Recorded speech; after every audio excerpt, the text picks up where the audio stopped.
Welcome to the Sci-Fi Center, the place to be, where comic books and wrestling collide magically. Movies, TV shows, and pop culture we share.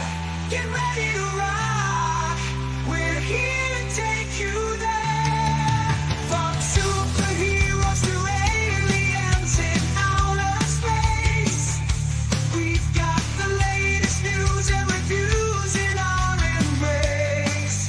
Turn on your screen, let the neon lights glow. We'll take you back to the 80s. Let's rock and roll. Sci-Fi Center, where the legends come alive. Get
be, what is it?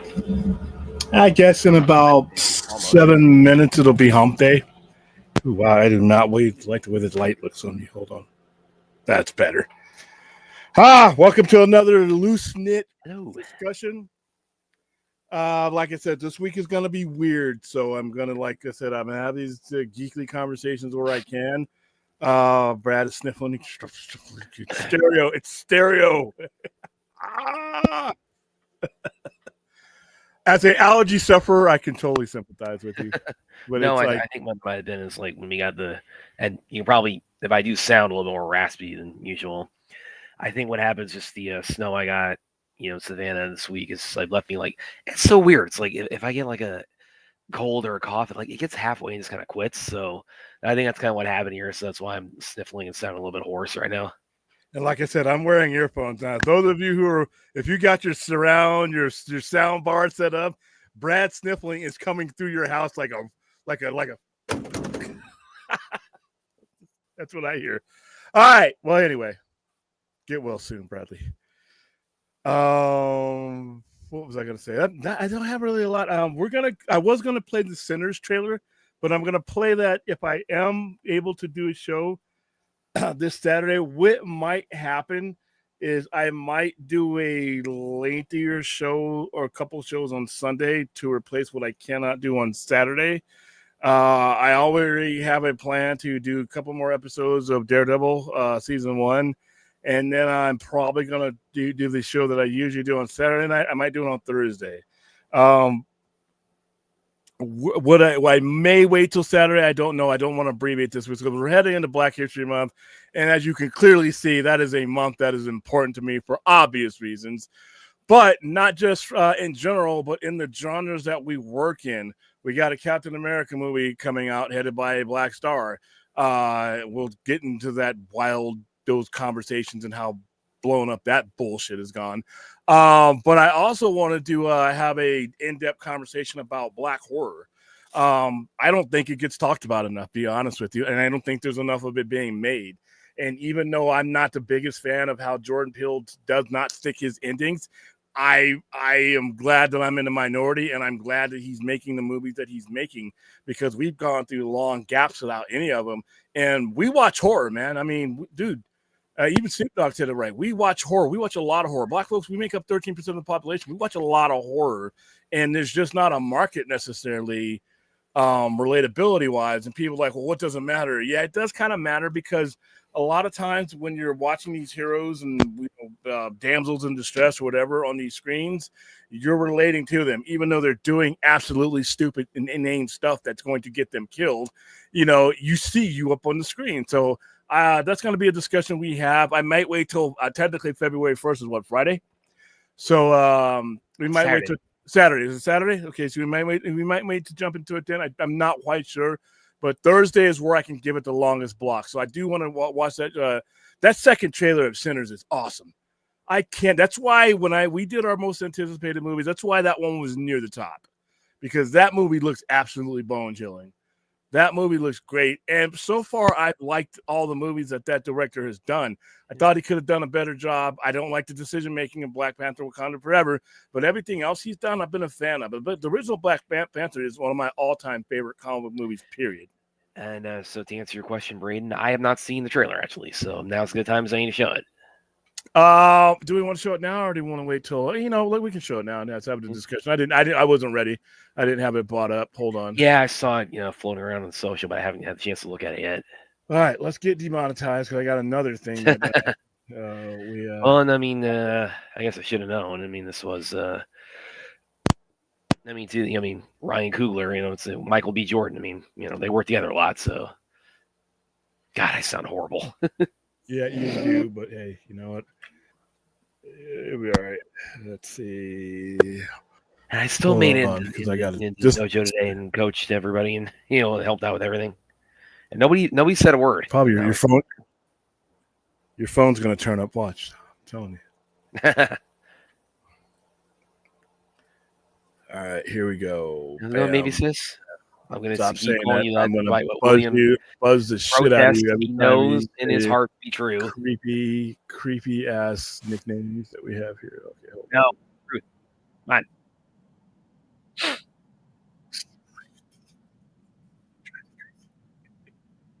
And then you mute yourself after you do the stipple, which is like, hey, wait. Oh, I forgot something. All right. Happens. Here we go with centers. Let me get to the zeros. All right. Ready, guys? Here we go. We've been gone a long time. We back now. You twins? Nah, we cousins. There are legends of people with the gift of making music so true. It can conjure spirits from the past and the future. This gift can bring fame and fortune. Will somebody take me in your arms? But it also can pierce the veil between life and death. Listen here. This ain't no house party. Shit. Y'all ready to drink? Y'all ready to sweat till y'all stink? You want some? You keep dancing with the devil. Careful, boy. You gonna bite off more than you can chew. One day he's gonna follow you home. You got us a problem now. What the hell going on? Oh, we heard tale of a party. This world already left you for dead. I can save you from your fate. You don't need no saving. Yes, you do. And you are? I am. Your way out. Don't cry. It's all better now. Yes, I lied to you. I don't believe in magic. Ghosts, demons. Just power. Somebody please take me.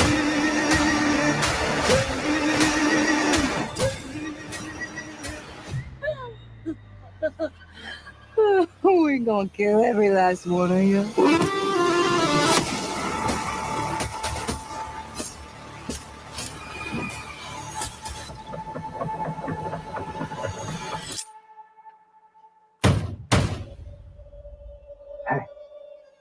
I ain't mean to scare you. Thought y'all done forgot about me in here. Come on, open the door, let on out of here. Stay. That's you? Of course it's me. Open the door. That ain't your brother.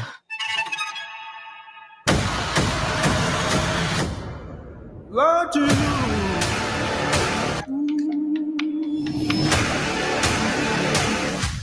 Yo, smell anything? I think I shot myself. All right, April 18 can't get here quick enough. That is WrestleMania weekend too. A lot of sexual overtones in that trailer. Yeah. I mean, they showed more in that trailer than I expected them to show. As far as they that probably going showed on. more than you could usually get away with. Yeah, I mean, a guy going down on a girl in the trailer is really not usual, but you know they're trying to. I mean, it is called Sinners. It lives up to its name. Yeah, they're well. I think that a lot of that has to do with the two characters, or I think are kind of the criminal element. Yeah. But the vampires they showed before the original trailers, they gave you a hint of what was going on. This trailer clearly shows you that there are vampires among other things in this trailer, and they finally showed you a villain. That's what a full trailer does. That's what I'm expecting for the Superman trailer. When I see it again, when the actual trailer, not the teaser, is I'm going to see who the actual villain is. Lex Luthor has been shown. That tells me that he's not the primary villain. I think Lex Luthor is in the built movie, but I don't think he's the primary villain. I think on Super Bowl Sunday, I do believe we're going to get a trailer, and I think that the villain for Superman is going to release. But when you see right here, what they did is the first teaser that they showed you, they did not show you. They just showed you a bunch of other random stuff. This time they actually show you the head vampire and his minions and what they're doing. So, and I just realized, William, it's like this February we're getting because of this trailer we are getting a action horror movie with a involving vampires and a black vampire slayer. let's go ahead and get that out of the way. Haley Steinfeld. Listen, she's been in some movies I've really liked. I don't go to the movies just to see her. Oh, Chuck, I wasn't the only one thinking it. I know she has like a lot of stalkerish type fans that just stands or whatever. But she looks great in this. That last clip where we're gonna kill everyone. That's one of those trailer type scenes that can get you into the movie. So yeah, that looks pretty interesting though. I hadn't seen I saw the kind of image floating around, but I hadn't seen the trailer itself until we just played it. So yeah, it looks pretty good. So yeah, I watched it. Yeah, I watched it. Really good vibes. It wasn't where Sinners is a vampire movie. Kind of giving. Yeah, I can see that. It's kind of like it almost looks like Dust Till Dawn meets like Django Unchained. I got that feeling when I first saw the trailer, but I wasn't real definite for me whether it was zombies, because there have been a lot of black zombie movies in the early 70s. Sugar Hill was one of them. So I didn't know if they would do it now. I had read some of the stuff about it, and it was clearly indicating vampires. Now it's no doubt. But they said that that's not just vampires. There's other supernatural shit going on throughout this movie. So I'm looking forward to this. Like I said, this is one of my most anticipated movies of the year. It wasn't realized I really kind of necessarily out of my radar too much. I mean, it wasn't even like, it really kind of came out of the blue for me, to be really honest. But yeah, I'm looking forward to that. I'm definitely looking forward to also whenever they have the sword fight in it. Which looks like they're shooting guns and those sort of. I listen, guys. I'm not biting the blade thing. Listen, I've gone through the whole blade thing. I think you guys. No, I mean, come on, everybody had to be looking at that trailer like the Flash. Like, who's going to say it? I'm not going to say it. Absolutely, no one was going for that. That's the last thing on my mind as I watched that trailer. Was Blade. Is this based on anything? Is like an original work, or was it?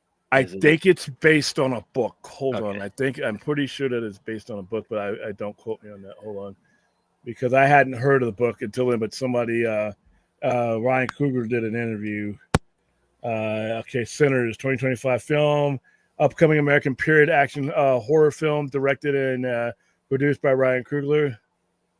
The film stars Michael B. Jordan in a dual role. Haley Steinfeld. I wonder how she got cast in this, but she looks awesome in it. Sinners. Okay, no, it's not based on the internet. I thought it was based on the book. Is now like the time period it's set in, because I think it's a little bit ambiguous, but it looks to me 1920s. Yeah, the 20s. Yeah, because I mean, obviously, I'm sure the rate, because that's also the time frame that like Birth of a Nation came out in. So I'm sure the kind of the let's call it what it is. The racial tensions of the time. I'm sure that'll factor into it in the story in some way. But I was going like couldn't like pinpoint the time period offhand. I mean, it's definitely not like the 19th century, but it's not that far removed from it either. I'm guessing 1921. I'm guessing 1921 because that's when you had Birth of a Nation, and that's when you had the president at that time actually screening that in the White House, which was not a lot of things people know. That was during that era, the Klan had pretty much gone away. But what ended up started happening is you had amendments being put in the Constitution, and that's what brought them back. So 1920s is right around we were having a lot of problems. Look at Oklahoma, Black Wall Street. Obviously, if you watch Watchmen, the opening scene of Watchmen. So I'm thinking just the way that they look, the way that they're dressed, and where they're at. It looks like in the South somewhere that this is probably right around the same time, like 1920, 1921-ish, right after World War I. All right. Definitely. Let me give him that look when it drops. The Michael B. Jordan, he's definitely he's come a long way. Yeah, and like I said, he's probably gonna do anything that Ryan Coogler asks. Yeah, those guys are they're ride or die. I mean, and hopefully it doesn't get old because you want them to play. I don't want a Tim Burton, Johnny Depp type of situation where. Well, that's why I said when I saw the poster floating around, because I know somebody's gonna clip that and say it's like you like spin is like Brad's gonna say something racist. Like no, it's like I saw the poster floating around with Michael B. Jordan. I figured, this is probably like Ryan Coogler's next thing. Ryan Coogler is only 38 years old. Yeah, he's a little bit older than I am actually. And he's, God, talk about a guy who his career, he went from, Fruitvale Station and then Creed and then Black Panther. So he's just somebody just shot up the ladder in terms of just the acclaim and success, and how big of a hit he was able to turn out each one. Yeah, and like I said, I disagreed with his decision on Wakanda Forever, but like I said, they learn. You got to live and learn, and I think they learned. Okay. We're You have Frost and Mr. Meat, so these all suckheads. You guys aren't going to will this movie into any. I'm not trying to will anything. I'm just appreciating the irony. Is like we keep getting like all this Blade stuff other than that's not Blade. This isn't. Blade. There's nothing about this that says Blade. There's nothing in that trailer, either trailers that says Blade. I mean, just think about that. Just think about the irony. It's like we get this Blade reboot announced, and we get the OG Blade and Blade in the 20s before this ever. There's no Blade in the 20s. There's no Blade in the 20s. This movie, did you watch this? Are any of you watching the same shit I just put on our screen? You can't be. That you saw Blade. You're basically saying black people versus vampires Blade. I don't think that's very fair. So, yeah. I didn't know anything about Black Wall Street until I saw the Watch Me TV show. I made sure to watch. A lot of people didn't. Document. Yeah, that's not like it. I think actually, I remember John Oliver actually. There's one, I forget what it was about, but it was one segment he did where he talked about. I mean, that was a historical event that was not like widely known until Watchmen. Yeah, because they tried to hide it.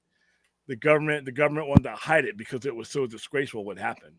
They basically took it out of every mention of every, they did, but you really couldn't. I mean, if you dug deep enough, plus you're talking about 1921 Oklahoma, we don't have ways to spread things. Who was controlling the media at the time? It wasn't like we had the internet where somebody would have been there with their cell phone seeing all this go down.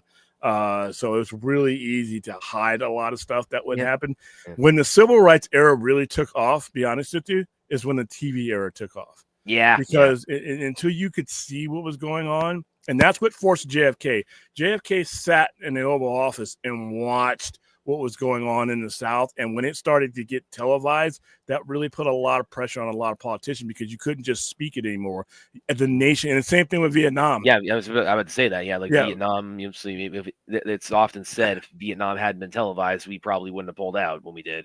You got 487,000 Allied soldiers that were pretty much killed in all manners of ways. You had 20 million people, 20 million Russians were killed, and over 100 million people were killed during World War II. I still think our resolve would have been very strong going into World War II because of how the country was attacked. But I think it would have been. I don't think it would have been as glorified as it would have been in retrospect because all we had back then were propaganda movies. You saw what they wanted you to see when it comes to war. But when it came to Walter Cronkite in 1966, 1967, 1969, he's literally interviewing people that are in the process of having their legs taken off, and it brought it home. One, you can see the parallel with that too, with with the post 9/11 with the with the Iraq War and also the Afghanistan wars. Again, so the imagery, coming out of because I mean that's at the point where it's like, okay, now they couldn't hide that if they tried with the Black Hawk Down. Yeah, Black Hawk Down. That's kind of a battle that would happen, but because it was televised and the images were televised, that put President Clinton in an unenviable situation because after Vietnam, nobody wants to get completely in unless they can do it from air and they can do it with overwhelming smashing power. Like, Desert Storm was not really a conflict. It's something that was a blowout. Yeah. But once you get into OIF, Operation Enduring Freedom and Operation Iraqi Freedom, now you're seeing house to house. You're seeing, people get blown up. You're seeing people get interviewed when they come back home. You're seeing things. You have on Michael so many Moore ways. Making movies about it. You just have the outright news of the death count and everything else. We weren't doing that. You didn't know how many people were dying in World War II as it was going on. But when Vietnam came out, every death, Walter Cronkite would have it behind him. So this many people killed. And every news program from 2003 on, once we entered Iraq, had the death count. You would see the faces now, and it wasn't just a face. You would every story you watch, you would see KIA, and it would be in memory of so and so. And I would know people who would end up on that screen. So television definitely changed it. So Black Wall Street had Black Wall Street happened like, you know, in the last 30 years or so, it would have been, and hell, if Black Wall Street would have happened in 1960, it would have been a different story. So I really hope, you know, to be honest with you, I know the world right now is not the most stable place in the country. Be honest with you, is not in the most stable place. I'm going to say one thing though. I'm going to say one thing, and I'm a hopeless optimist. I have every reason to look at what's going on and throw my hands up. I'm not going to do that. I think the country is stronger than any given time of the country. I'll just leave it there. Yeah. All right. Yeah. Yeah, it was definitely Nosferatu. It's definitely not for everybody. It's gross. It's nasty. Yeah. I mean, she's there. You know, she's banging an undead, and I mean, one of the characters. Spoiler, but I don't care. One of the characters misses his wife so much he sneaks into her crypt, and you know he's dying of a plague already, so he's already finished. But he, you know, decides to get one last in. You know, with her. She's dead. She's dead. Yeah, so there's a word for that. Necrophilia. The movie's, listen, it's stylistic. It's just weird, man. It's actually weird. Probably because it's interesting because we just did the David Lynch watch alongs recently. It's probably I would venture to guess is like if David Lynch had ever done a vampire movie, it's probably close to what it will look like is with Nosferatu.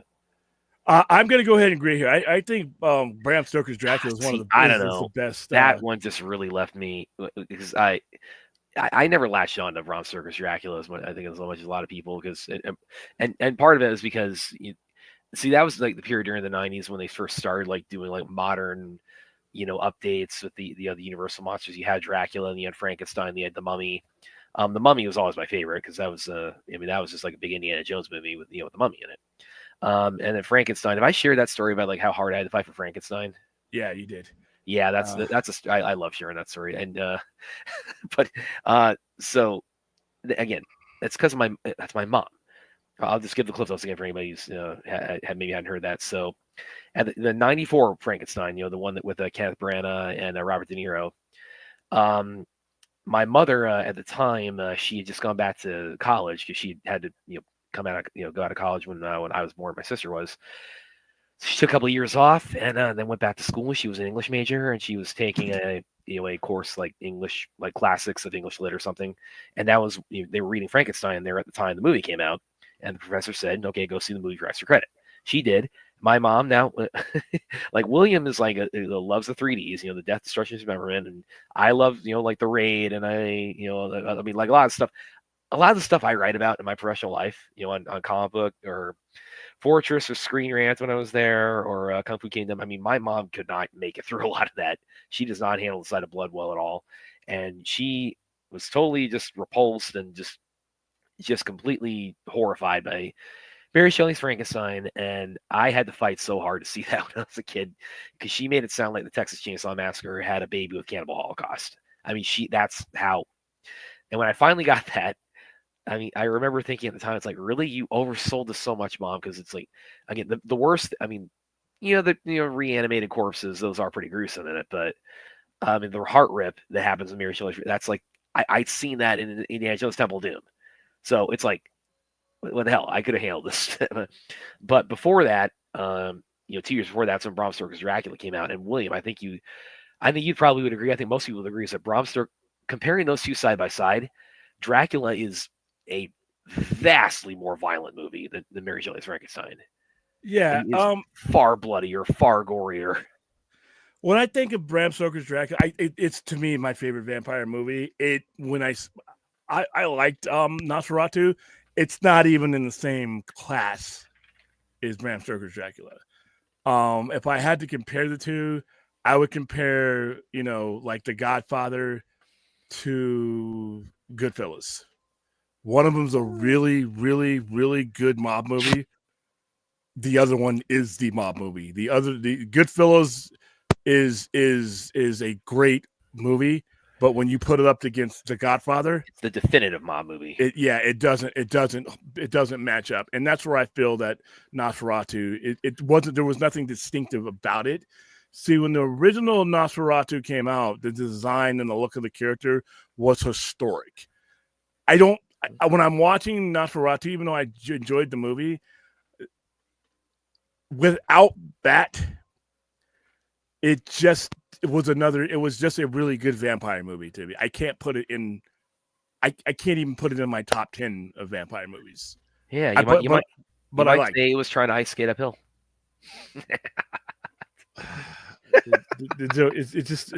It won't just become bunny out of nowhere, guys. I mean, but no, I would put Nosferatu somewhere in the top 30, but I put at the bottom like 27, 28 maybe.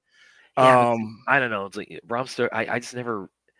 Again, and it's not even like anything like fundamentally wrong with the movie. It's just that and maybe I saw it too young too, because I think I saw it like not too long after I finally got to see Frankenstein.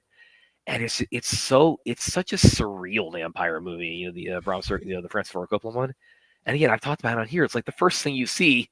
I mean, the first thing you see, like, really is the why he is based on Vlad the Impaler, you know, in that battle scene, and then him renouncing God and stabbing.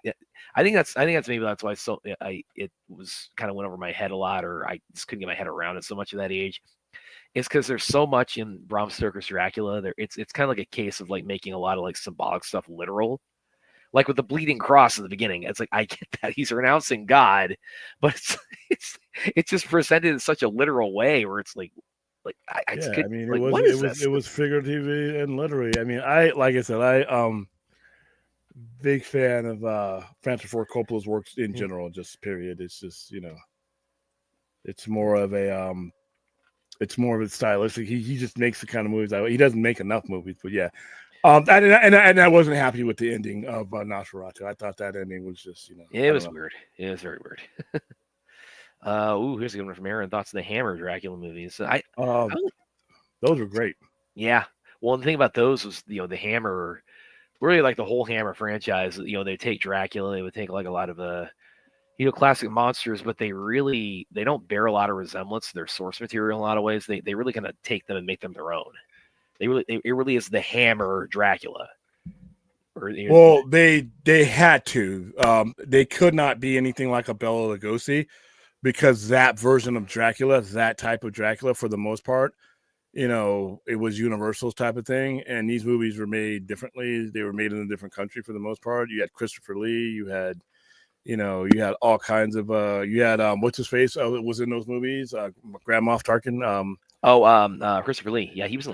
But you had Christopher Lee, but you also had what's his face? The guy who played Grand Moff Tarkin. Oh shit! Why is it escaping me? Yeah, I don't know why either. Maybe it's late.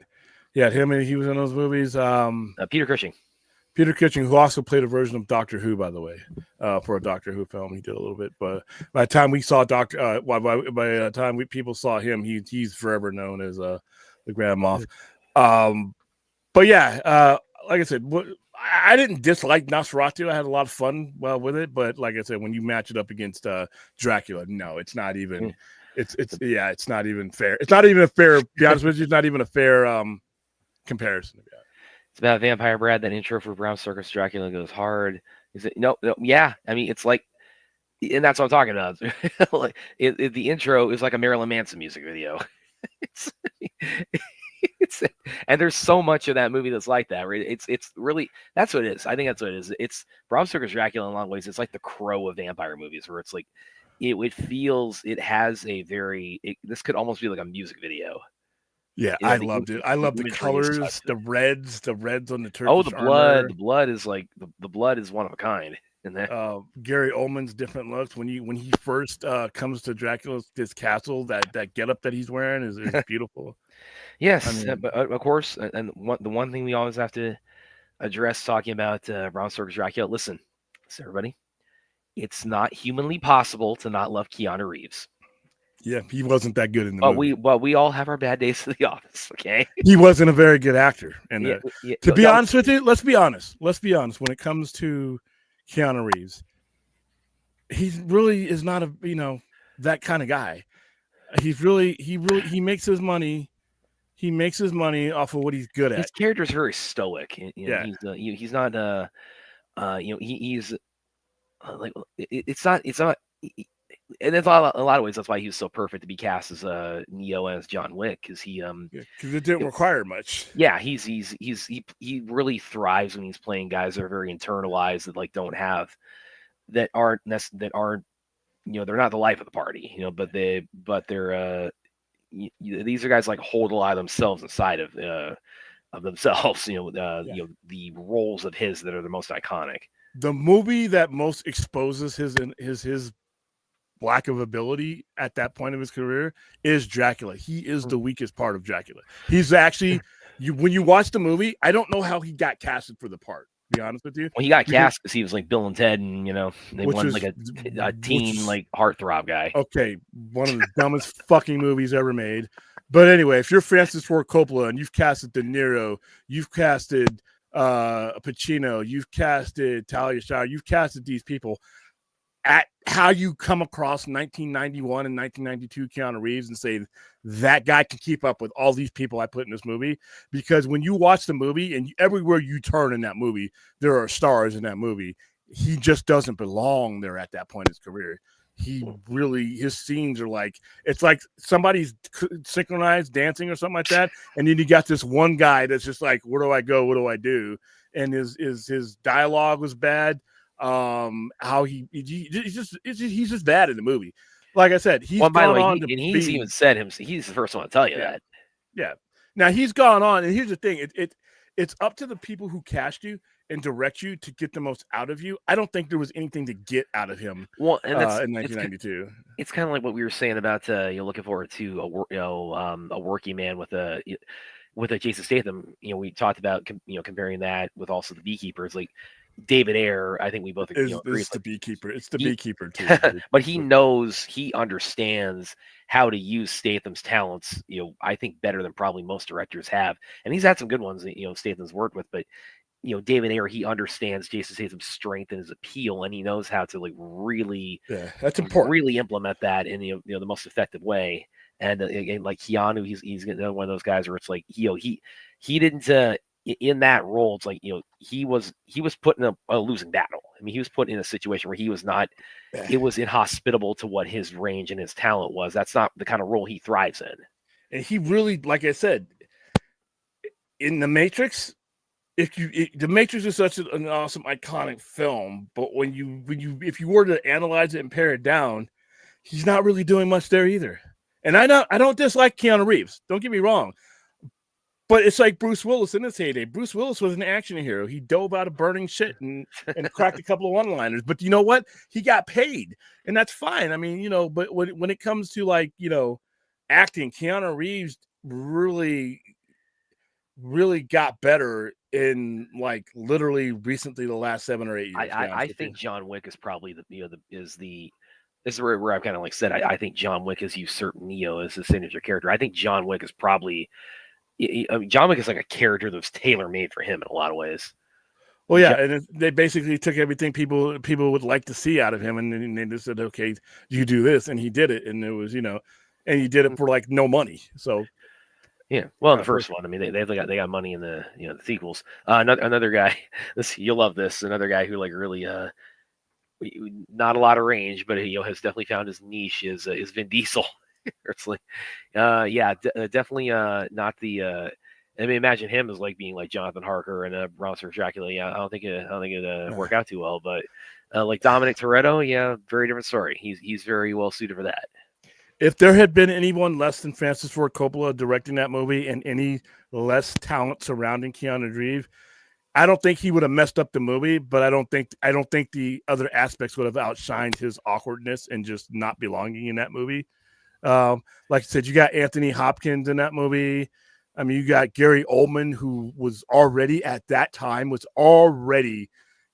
had the range to play anyone. And that was that was exactly 30 years before I interviewed him. Okay. But you see what Gary Goldman would go on to me. Even if you go back to The Professional, Gary or go active professionals after. But yeah, you see, you're surrounded by people like that, and then here's Keanu Reeves. Winona Ryder, not her strongest movie, but she's stronger in that movie than he is. because her dialogue is really bad. And that's another thing. The two stars of the movie, or the two like people who are on the screen the most, their dialogue delivery is fucking awful in that movie. And I love Winona Ryder. But you know what? Here's the thing. It's easy for me to look back 30 some odd years ago. They have gotten better.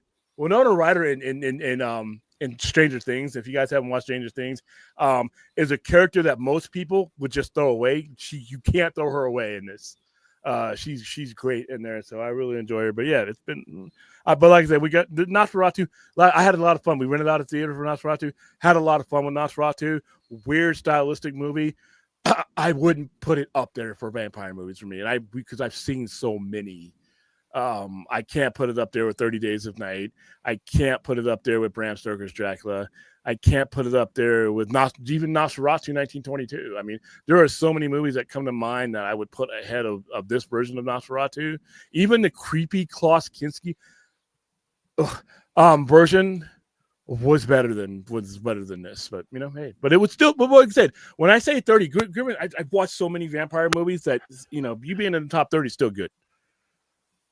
Green Lantern started. Lantern started filming today. I want to see some footage from that. But then again, like I said, I might even avoid the set footage because I don't know. Yeah. No, it is not. No, it is not. He's bad in that movie too. He is bad. He's the same guy in every movie. He's basically the same guy. And which version of Constantine are people clamoring for Constantine 2 with?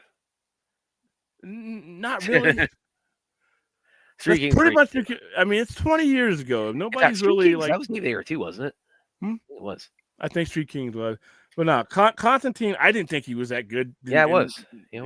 I don't think he was that good in Constantine. But that movie irks the shit out of me as somebody who is a Vertigo fan and really enjoyed. They did some things in the comic book, but that movie was just, I don't know. But I don't. He has it. Like I said, it wasn't, in my opinion. The Devil Zone. The Devil Zone, I think, was a turning point for him, and even that, once again, he shouldn't have been cast in that movie.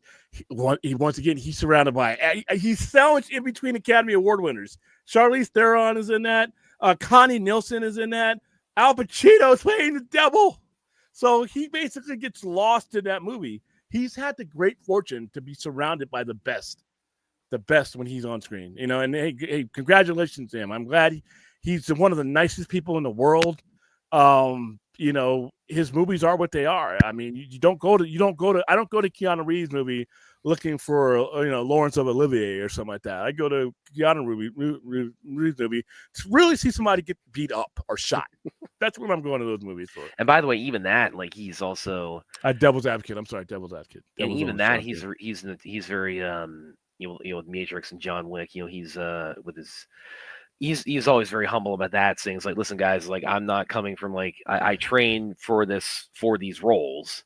It's like, I'm not coming from, like, 20 years of martial arts. The guys who train me, they're like the real, warriors. He's always gone out of his way to point that out too. And that's like Keanu. Yeah. He's he is what he is. In a business where big egos are not uncommon, he's one of the most down to earth guys you can meet.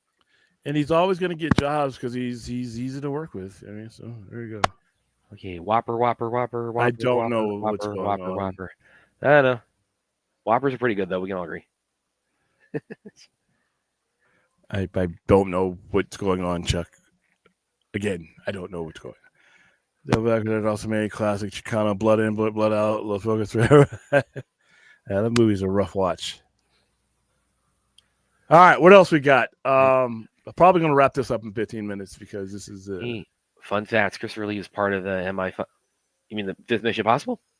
No, he's talking about the Interior Intelligence Organization. MI6. MI5 is the the internal. MI6 is the international version. Gotcha. MI5 is equivalent to the FBI. MI6 is equivalent to the CIA.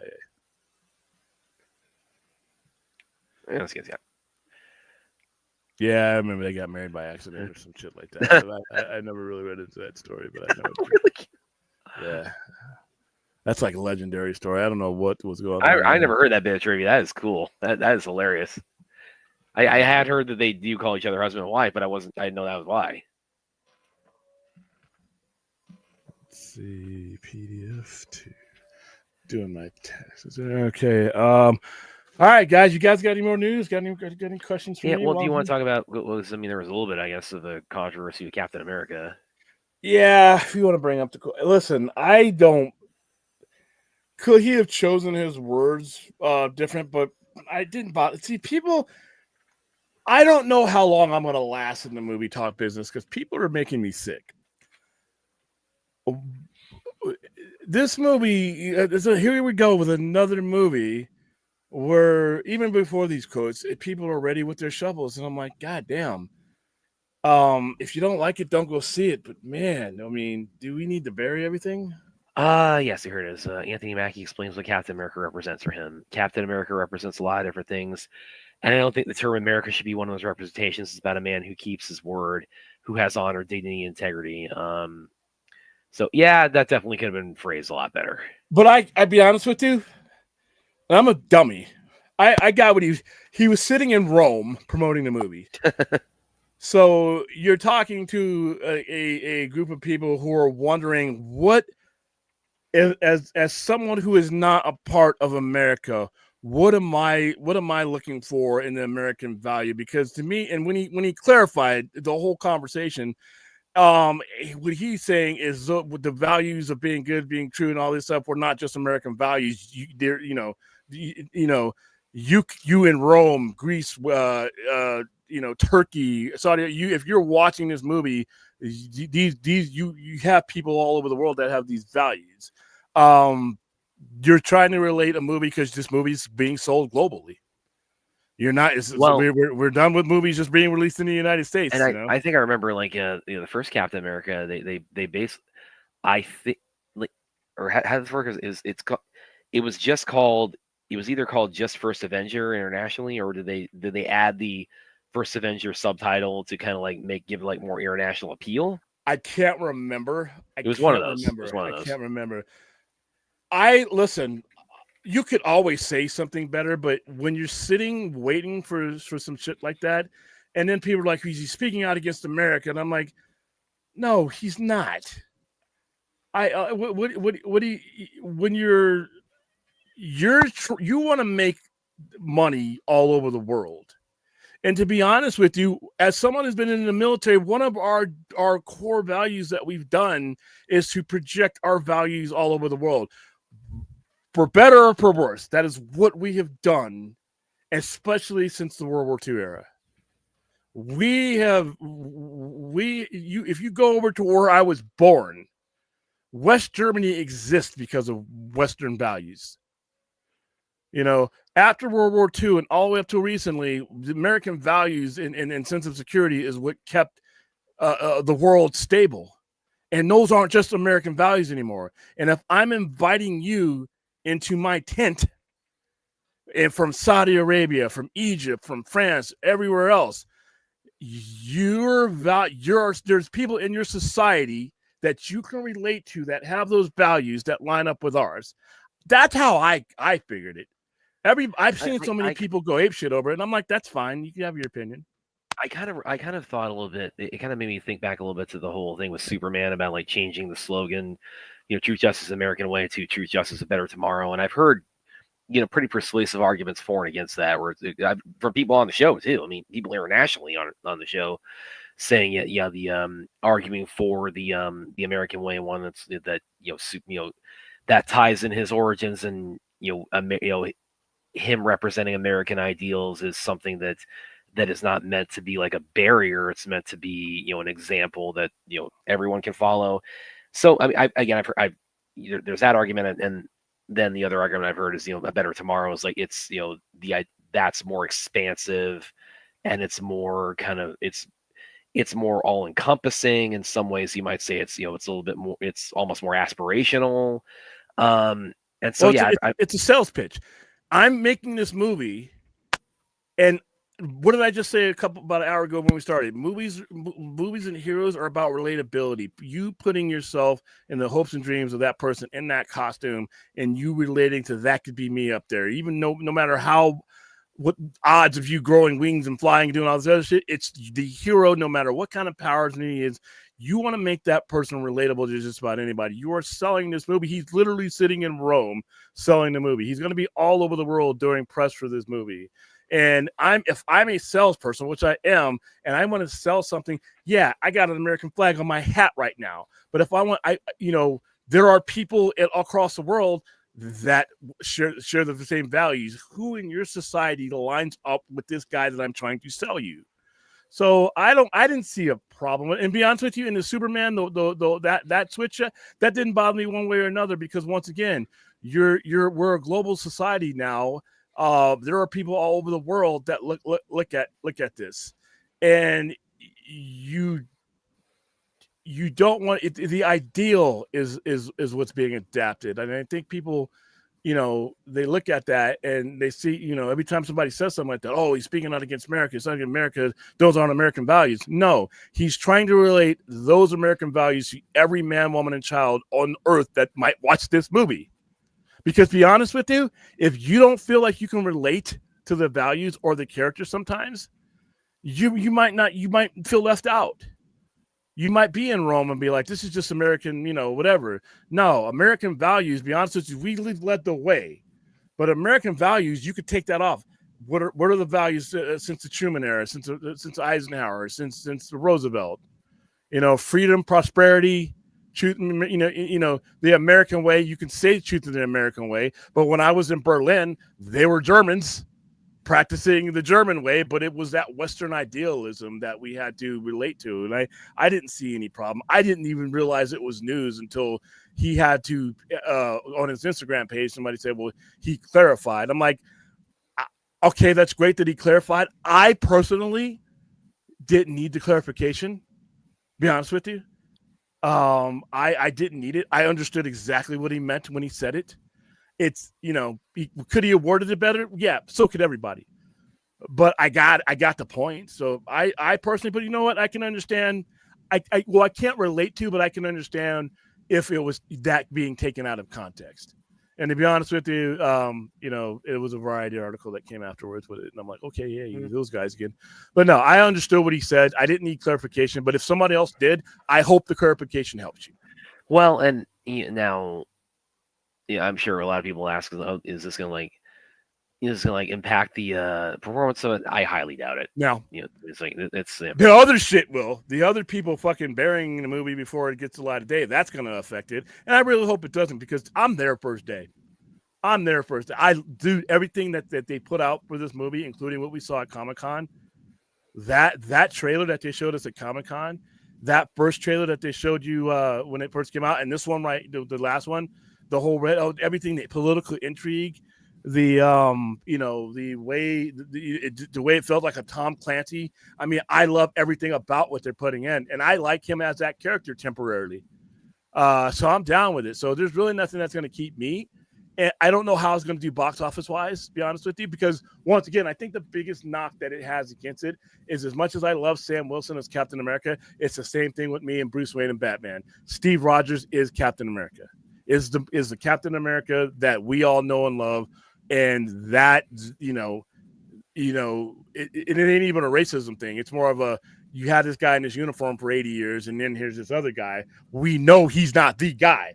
It would be the same. It's the same thing with Black Panther. The Black T'Challa is the guy, is the man. When you put somebody else in there you go. So I think that's going to be a problem. Spider-Man and Green Lantern, the Flash. Why you. That's kind of like the safety net you have against that, where you have like you have these a collection of like characters of that mantle that kind of run parallel with each other.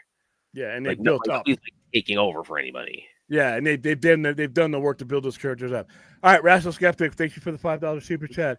William and Brad, since shows like She-Hulk and Inhuman Runaways didn't move the needle for you, you think Feige will use Secret Wars to erase them from canon? Yeah. I think he's going to erase a lot of things from canon, even things that he's worked on, because it's been too cluttered. It's funny you should mention that, because this kind of relates to Daredevil Born Again. I was one of the showrunners. I forget, I need to look this up, right? But where I saw this, but he was asked about like the interim kind of Daredevil appearances between season 3 and when we get Born Again, and one thing he mentioned was, yeah, the prior appearances, No Way Home and She-Hulk specifically, they referenced those happened, but the way he put it was like those happened, but we're not necessarily leaning into all of them. Is kind of the way he phrased it. So it's like, yeah, those happened, but we're not like and basically that means like, yeah, they're not going to emphasize She-Hulk. Yeah, it's That show really was bad though. yeah, I wasn't a big fan of it. And listen, we kind of had this conversation too about like I don't know, maybe the reception maybe kind of argues against this. But we've talked on here before. It's like where how like good movies will like people be selective about like where they say something has bad CGI, depending on how much they already like or pre-like the whatever it's packaged in. She-Hulk has some horrible CGI. It did, but if the movie was good or not, if the show was good, I don't think it would have been. You see, I think that they could have. I think honestly, since they like with how they presented her, she's not like the same like height as the Hulk necessarily in a lot of the scenes. Like like the infamous scene in the office with Meg Thee Stallion. I think they could have like really kind of like just done what they did with Lou Ferrigno, just give her makeup and like maybe, and even then they could have they still could like done some CGI trickery where it's okay, it's the Lou Ferrigno makeup, but they can also they can use green screen and they can use forced perspective to make her look 12 feet tall in places where they need her to. The problem you have with that is Lou Ferrigno was a massively huge human being, and Tatiana Maslany was not. She's like 5'2", 5'3". So yeah, it would have looked it would have looked kind of weird. And she does not have the bulk. Lou Ferrigno was he was a huge human being. Still is. He's in his 70s and he's ripped up. So yeah, different. If she was like big, if she was like a big like a Jade Cargill size woman with muscles and all that, I think you could probably have done that. But not with that particular woman. Thank you for the support, but no, I don't. I think you may see those characters. I think you're going to see a lot of the nostalgia characters on their way out. I think you're going to see them on their way out, but who knows who you could see. But thank you. What are you pointing to, Fourth? Oh, are you pointing to the super chat? All right, thanks. All right. There is nothing in the Scary Movie franchise that the term great can be applied to. Absolutely nothing. And that includes any forthcoming scary movies, guys. Their box office is, money talks. Yeah, their box office. Yeah, here's the box office for a scary movie. It's like, come over here. It's like starting it. That's the trend, okay? It's like it starts in there now, okay? That's not great. That's the opposite of great. I don't think they're gonna kill Guy Gardner. I think whoever dies will be some random lantern we don't know. If you are gonna kill like a lantern that you do know, though, I mean, come on, he'd be the one you pick. I don't want to talk about this woman. Oh yeah. Do you think Blake Lively and Ron Reynolds are going to lose their lawsuit against the director for the recent movie? I don't know. I have I've tried to stay away from that as far as possible.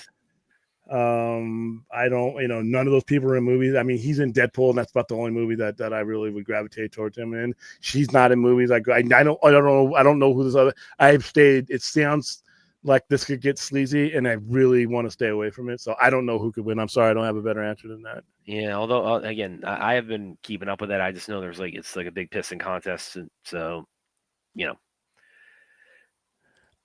absolutely not. I don't see any reason to do that. There's no reason to do it. I mean, one thing I will say on that though is I again, this is the thing that probably annoys a lot of people when I say about like Johnny Depp and Amber Heard, but same thing with this. Like, I fully expect all parties to make comebacks from this. It's like this ain't gonna like destroy anybody's career unless there's like a smoking gun or an actual dead body or something that is just like somebody crapped in somebody's bed and it didn't really. Yeah, it's not like allegedly. All right, yeah, we are. So divorce cases like celebrity gossip, you guys. We don't try to get into that too much on here. Yeah, I just really don't. I have no use for shit like that. But sorry, I wish I had a better answer, but I have not been paying attention to it. All right, guys, I think that's it. Thank you for the 38 who tuned in tonight. We doing, like I said, as my schedule starts tightening down, we'll get back to doing the topics and stuff that we do, like favorite so and so's, and we'll get back to our Saturday night stuff. But very important time, a lot of important offsite stuff's happening. So my schedule is all over the place. So like I said, bear with me and then join us whenever we pop up. And that has been tonight's show. Please like, subscribe, share the alert button. The next time I most likely will see you will be on Thursday, and that will be for quite a bit. So I might not be on the air tomorrow, but trust me, I'll make up for it on Thursday. Also, I'm picking up comics on Thursday morning, so we're gonna start going through as I get my comics in earlier in the week. We're gonna start going through some of the stuff I picked up, and recommendations and shit. Oh yeah, plenty of Absolute DC. Can't wait to dig in that because I love that. Yeah, and as we start reaching the fifth issues of some of these, we're going to start going over the entire. But there is other stuff that's coming out that's kind of fun to talk about as well. Aaron, nah, I don't want to be that. There's other. I have other YouTubers, other contemporaries that really dive into that stuff, and that's fine. That's what they do, but it's just not me. So, all right, guys, we will see you most likely on Thursday. Unless something breaks tomorrow, something fantastic that, I actually want to talk about. If it's just sleazy news, forget about it. But if it's actually something that I'm like excited about, then you'll see us. If not, see you on Thursday. All right. There you go.